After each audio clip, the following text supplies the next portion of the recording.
Welcome to another edition of Countdown to the Cup. Alongside Caleb Keller, I'm Joaquin, Jaime. And Caleb, the two divisions that we're going to focus on today are the two-year-olds, the Juvenile and the Juvenile Fillies, both for a purse of $2 million. They'll be run on November 1st. And before we start anything, we'll go ahead and take a look at a recap from some of the recent races in that division at Santa Anita. It was the Chandelier, won by Angelo Renee for Todd Pletcher, and American Pharaoh, who won the front runner for Mr. Zayat. Well, in terms of American Pharaoh, there's only been two horses that have, in terms of the two-year-olds, that have posted a triple-digit buyer, and American Pharaoh has both of them. Obviously, a very touted horse coming out of the Bob Baffert barn for Mr. Zayat. And, you know, the first start was pretty lackluster at Del Mar, but they took the blinkers off. He was giant in the Del Mar Futurity and backed it up with another huge win there in the front runner. Well, coming up this weekend, we have a lot of races in North America that are going to possibly have Breeders' Cup implications. We'll go ahead and start with two races at Keeneland. This is going to be the Grade 1 Alcibiades, also the Grade 1 Breeders' Futurity. And one big change this year, Caleb.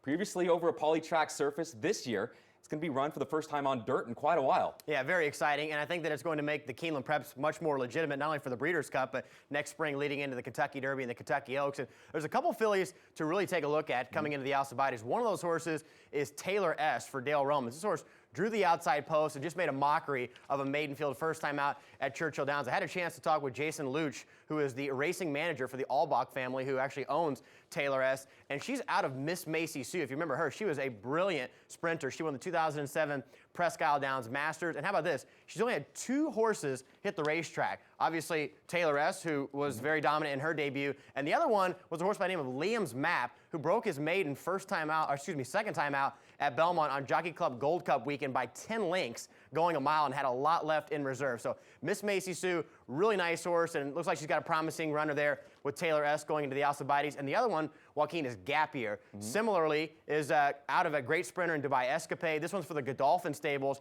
for Kieran McLaughlin. First time out of Saratoga, she got hammered at the windows, blows the brake over a muddy racetrack, and comes flying for a third-place finish, beaten ahead.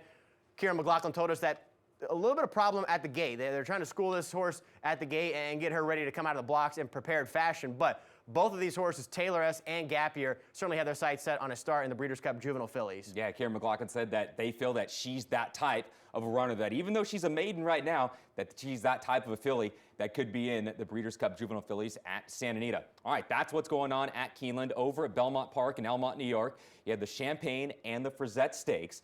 One of the fillies that's going to headline the Frizette is for Kieran McLaughlin. She's cavorting, who has done nothing wrong in her career. She's a perfect 2 for 2. And I had a chance to speak with Kieran McLaughlin, and he said that the filly did come out of her workout recently on September 27th in good order. And you'll see some gaps in her workout lines, but that's because she just put so much effort into her gallops. Kieran felt he doesn't really need to work her that often. And just looking a little bit down the road, they got to get by the Frizette first, but the Breeders' Cup Juvenile Fillies certainly in the plans for cavorting and Stone Street Stables. Same day, 2-year-old colts in the Champagne. We have Tony Dutro's I Spent It. And you look at I Spent It's last race, that was a second-place finish in the Hopeful.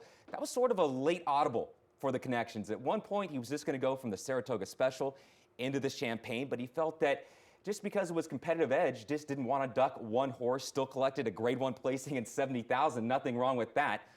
But after the Champagne, Tony Dutro told me that the latest conversation that he had with the ownership group is that they're really not thinking the Breeders' Cup at this point. Now, he did leave it open to say that if the horse does run well in the Champagne Stakes on Sunday, then that can certainly change their minds and possibly have a start in the Breeders' Cup. But at least as of right now, I Spent It for Tony Dutro. Their connections not really thinking Breeders' Cup at this moment.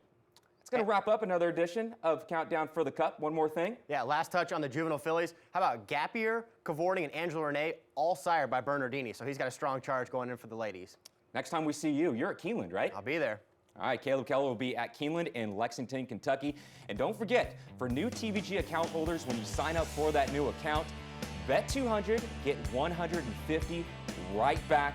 All the details are at tvg.com.